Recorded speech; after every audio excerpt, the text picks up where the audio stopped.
Cowboys fans, tough one out there Sunday. 47-9 against the Lions. Oof. Not exactly how we drew it up, right? But hey, that's why we deep dive. We're not just doing the post-game recap here, folks. We're digging into the why. Got some great expert analysis lined up for you. But more importantly, we're going to unpack all the stuff you guys are sending our way. Because let's be honest, you're probably as baffled by this one as we are. I think the thing that jumps out immediately is just how total this loss was. I mean, this wasn't a couple of misplays here or there. This was a complete system failure for the Cowboys and the Lions. Mm-hmm. They were just clicking on every single cylinder. And nowhere was that system failure more obvious than on offense, right? 251 total yards for the Cowboys. I mean, you could barely get the milk from the fridge to the counter in that distance. The Lions, they nearly doubled them, 492. Yeah. And I mean, you know, that difference in yardage, that's not just a number.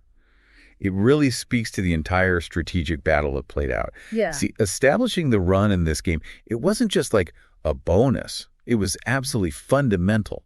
Both teams, how they wanted to control the pace of the game, it all started there. So break that down for us a little, because 53 rushing yards for the Cowboys, that's not just low, that's practically non-existent. Right, and that's where it gets really interesting, yeah, because that feeds directly into what the Lions were trying to do.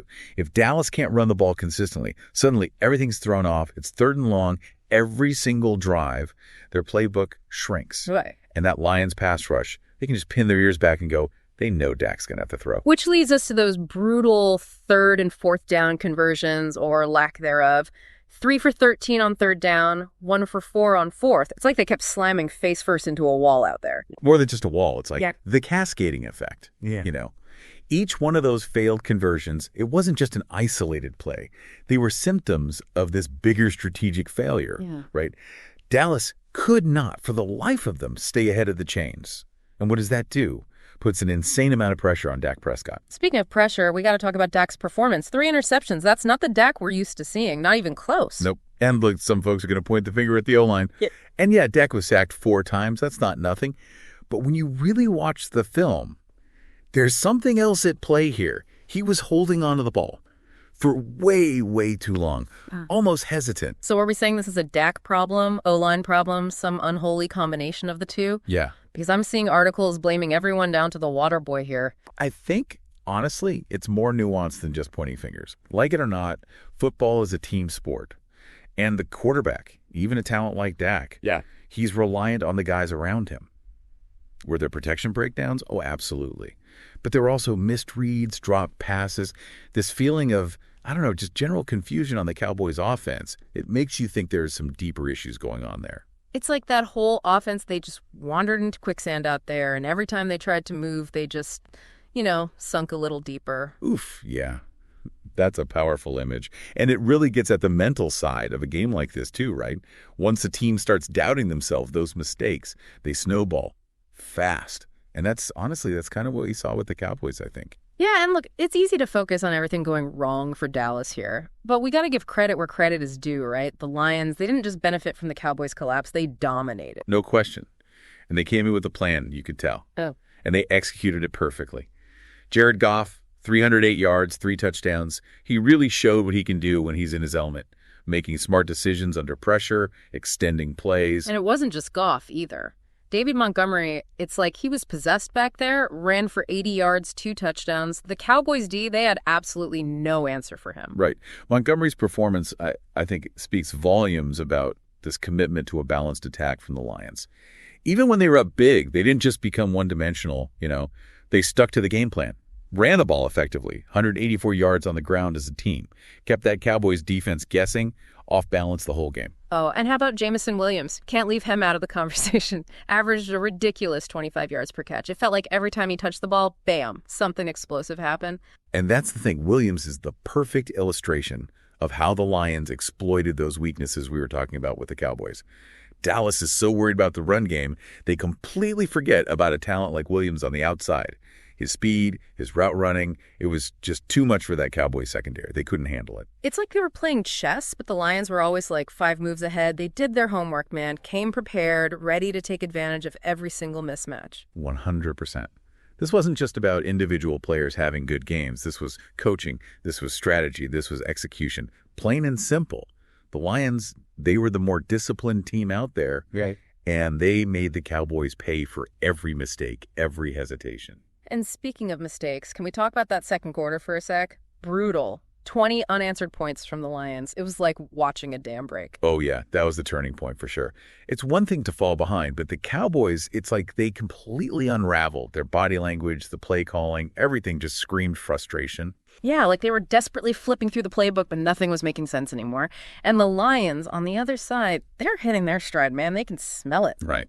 And that's what separates the good teams from the great ones, you know. They could have let up, taken their foot off the gas, run out the clock. But they didn't. They kept the pressure on, and the Cowboys just had zero answers. So we've talked about the offensive struggles, the defensive mismatches, but for all the folks listening at home who maybe haven't had a chance to fire up the game tape themselves, what were some of the key plays, those real aha moments that really illustrate how this game got away from the Cowboys? You know, there's one that sticks out in my mind. It's early in the second quarter. Lions are already up 10-3. They come out in this, like, really run-heavy formation, right?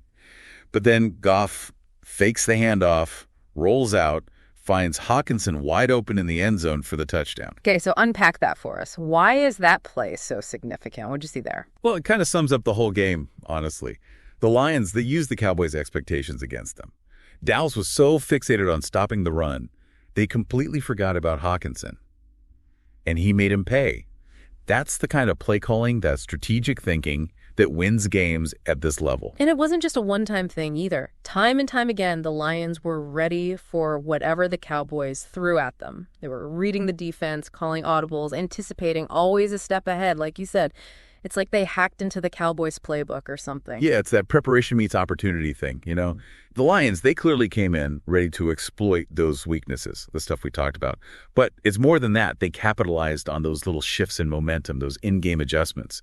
That's what the really great teams do. They control the story of the game. So look, we've broken down those offensive struggles for Dallas, the defensive mismatches, but I gotta ask, for all the Cowboys fans out there listening right now, is this like a one-time thing? Did the Lions just catch lightning in a bottle, or is this a sign of something worse, a pattern we're starting to see? That is the million-dollar question, isn't it? And honestly, the answer's probably somewhere in the middle. Yeah. I don't think it's time to panic just yet. But this game, it definitely exposed some cracks in the foundation for Dallas.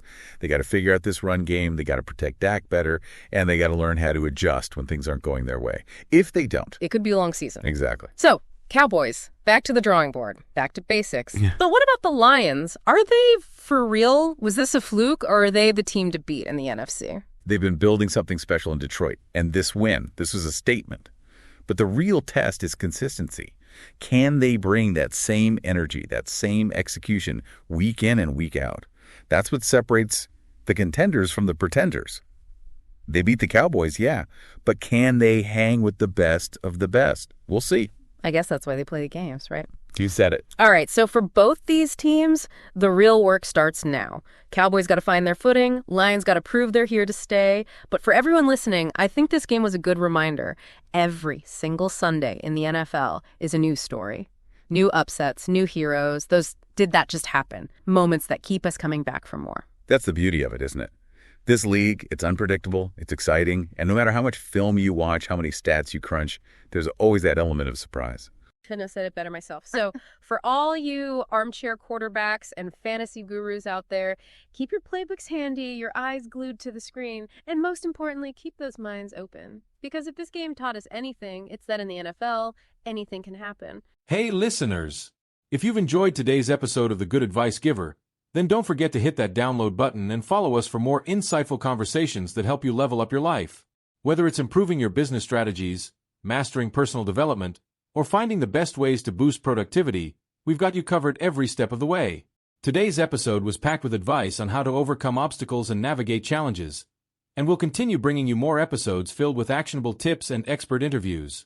By following the podcast, you'll never miss out on fresh content that's designed to inspire and empower you. Don't forget to download this episode so you can listen anytime, anywhere. Whether you're commuting, hitting the gym, or taking a break, the Good Advice Giver will be right there with you to offer guidance and motivation. And here's your next step. Share this podcast with someone who could use a boost or some solid advice. Let's grow this community together. Your support helps us continue to bring you more of the advice you need to achieve success and live your best life. So, download, follow, and share today. Thanks for tuning in, and we'll see you in the next episode of The Good Advice Giver. Today is your lucky day. Today is the day that our $3 website works for you, paying you directly to your PayPal daily. Imagine $3 ongoing continuous payments to your PayPal account. Imagine falling asleep and waking up to $300 in your PayPal account. How would this make you feel? How could this help you? What bills could you pay? What kind of fun could you have? What does that retirement look like now?